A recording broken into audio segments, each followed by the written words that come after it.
ফলে এত দ্রুত যদি আমরা আশা করি যে গভর্নমেন্ট খুব দ্রুত সুন্দরভাবে রান করবে একেবারে সঠিকভাবে, তাহলে কিন্তু আমাদের আশা করা ঠিক হবে না। আরেকটা ব্যাপার আছে যে আপনার ফ্যাসিবাদী সরকারের যারা মূল দায়িত্বে ছিলেন তারা তো ওই দায়িত্বে রয়ে গেছেন। এখনও তাদের সকলকে ওখান থেকে সরিয়ে আপনার যারা এই পরিবর্তনের পক্ষে বা নিরপেক্ষ লোকজন থেকে সব জায়গায় বসানো সম্ভব হয়নি।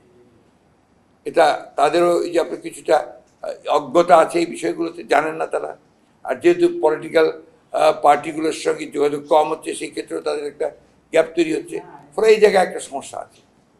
এই সমস্যাগুলো দিয়ে আপনি দেখবেন যে বাংলা এই ঘটনার বিপ্লবের পর থেকেই যা কাণ্ডগুলো শুরু হয়েছে, এই ঘটনাগুলো কিন্তু কোনো বিচ্ছিন্ন ঘটনা নয়, একটার পর একটা দেখবেন আপনি। প্রথমেই দেখেন আপনার আনসারদের ঘটনা, আনসারদের যে আপনার একটা ঘটনা ঘটেছে, এটাকে আমি বিচ্ছিন্ন ঘটনা মনে করি না। এটা একটা পরিকল্পিত ঘটনা, একটা ডিস্টেবিলাইজেশন করার, সরকারকে আপনার একেবারে বিপদগ্রস্ত করে ফেলার। এরপরে আপনার দেখেছেন বিভিন্ন আপনার অ্যাসোসিয়েশন, বিভিন্ন ট্রেডের লোকজনেরা তার দাবি দাওয়া নিয়ে চেষ্টা করেছে একটা অস্থিরতা সৃষ্টি করতে। সর্বোপরি আপনার দুর্ভাগ্যজনকভাবে আপনার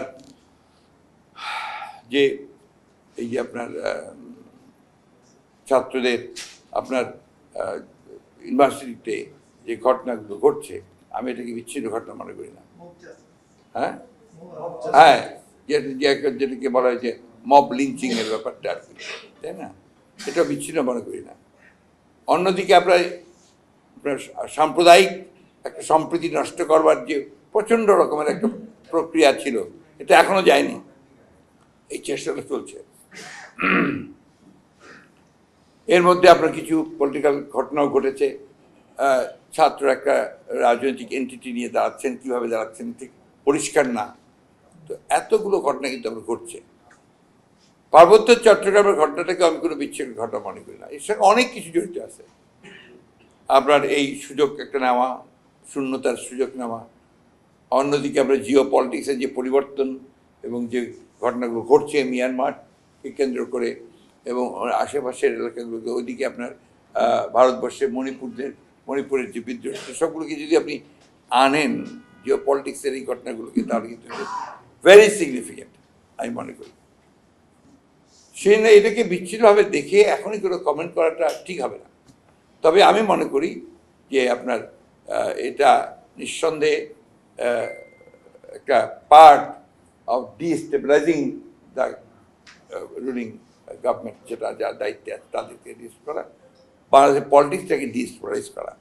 অর্থাৎ এখন যে প্রক্রিয়াটা চলছে আরেকটা অন্যভাবে, যে আপনার সেই এটাকে যারা বিপ্লব বলছেন, একটা প্রতি বিপ্লবের ঘটনা ঘটানো, আপনার যে সুফল আমরা অর্জন করেছি সুফলটাকে নস্যাৎ করা, সবচেয়ে বড় কথা হচ্ছে যে একটা রাজনীতিকরণের প্রক্রিয়াকে শুরু করার চেষ্টা করা।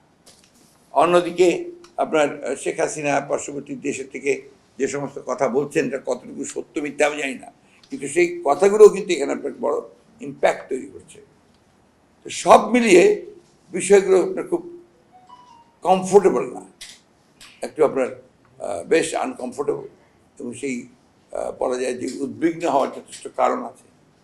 আর সেই সঙ্গে আমার কাছে মনে হয়েছে যেহেতু এদের অভিজ্ঞতার অভাব আছে রাজনৈতিক প্রবলেমগুলোকে হ্যান্ডেল করার, তাদের ডিসিশন নিতে ডিলেই হচ্ছে, দেরি হচ্ছে, এই দেরি হওয়াতেও প্রবলেম হচ্ছে।